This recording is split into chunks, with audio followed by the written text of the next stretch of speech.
กราบสบายดีพ่อแม่พี่น้องเพื่อนๆสยุทธภูมิสุขคนมาเมื่อนี้พ่อเกเดียวก็บักเผ็ดคือเก่าเนาะบักเผ็ดสิพาไปเกี่ยวเขาเด้อพี่น้องเด้อเนี่ยจากนั้นก็จะพากันเบิ่งบอลทุ่งนาเนี่ยจากนั้นก็บักเผ็ดกะว่าเกี่ยวเขาเที่ยวเหมือนพี่น้องเลยตอนนี้บักเผ็ดกำลังยางมาที่เฮือนเนาะบักเผ็ดว่าเกี่ยวเขาเด้อมือนี่มือแดดออกเลยก็เลยว่าเกี่ยวเขาเนาะพี่น้องตอนนี้นี่แดดมันออกแน่อันนี้เนี่ยบ่าวเผ็ดกลางยางทางเรียบกำแพงเนาะแล้วก็น้ำมีนาเข้าแน่พี่น้องเลยตอนนี้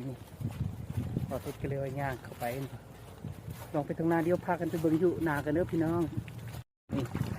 มาฮอดตรงงานเนี่ยวัดตัวนี้ช่างมันเขามันลมเนี่ยพี่น้องเลยว่าฝนตกแล้วก็ฟ้าลมแห้งในมื้อนั้นเนาะพี่น้องวันนี้แดดออกแหละเรียกว่าเพชรครับไปเกี่ยวเขาพ่อกับแม่พระเพชรเองกาฝุ่นขึ้นไปเกี่ยวก่อนในพี่น้องเอ้ยขึ้นให้เกี่ยวให้ทับอิฐเลยพี่น้องเอ้ยอันนี้เดี๋ยวพากันไปเกี่ยวกันในพี่น้องเด้อ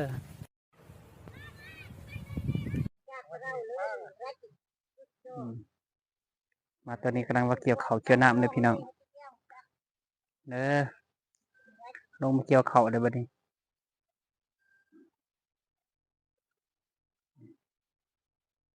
หมดพุ่นหมด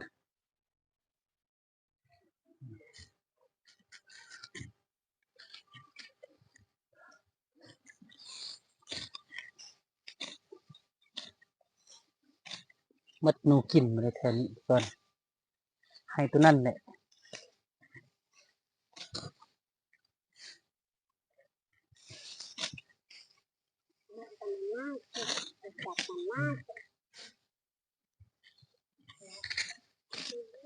เขาเกี่ยวน้ำอันนี้น้ำบองเงียบมันนี่อีก14 คำยังลงไปเกี่ยวเลยคนอื่นเขาเตสเองเขาว่าเองบนลงม้วนลงเต็มมือนั่นแหละ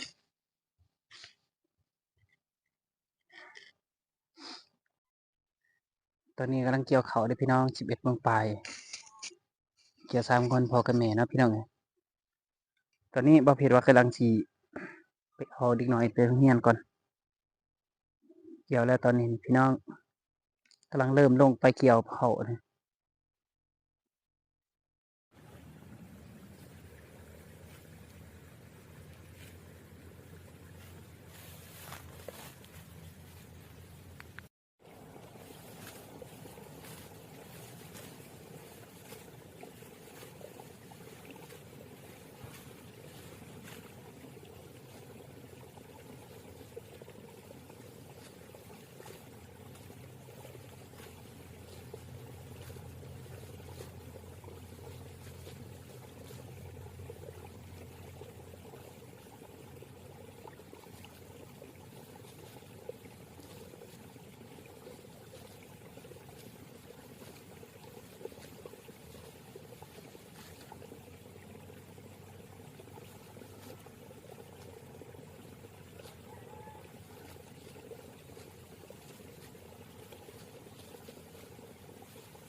มาพี่น้องปองไป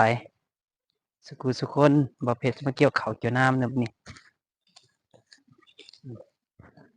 หาเกี่ยวเขาวก็ได้ไปทีพี่น้องเอ้ยคำบ่เผ็ดก็มาเกี่ยวเข้าแหละ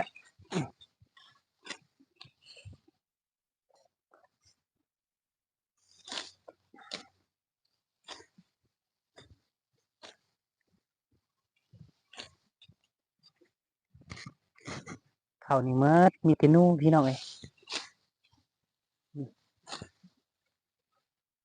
ใส่กับให้หนูก็บ่ถือ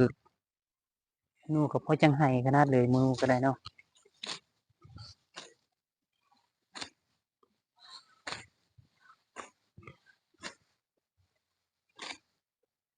ใส่แหวบวงก็บ่ถือแหวบวงนี่ก็ได้แต่ก่อนก็คิดว่ามันถืออยู่ตอนนั้นทีนี้ก็เซาถือก็ยังมีหนูกินคือกันเนี่ย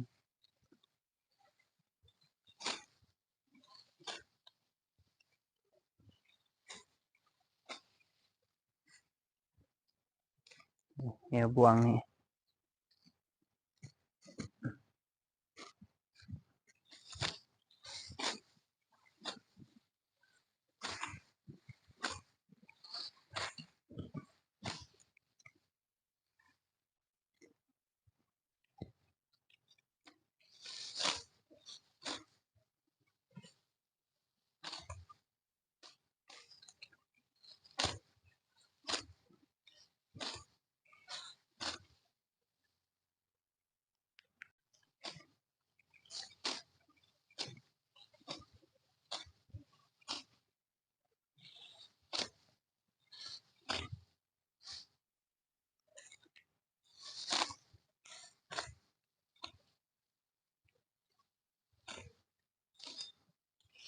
มีตัวสุกตัวบ่สุกเนี่ยเด็กจะเกี่ยวไปเรื่อยตัวบ่สุกนี่ว่าแบบหนูกินมาแหละตัวบ่สุก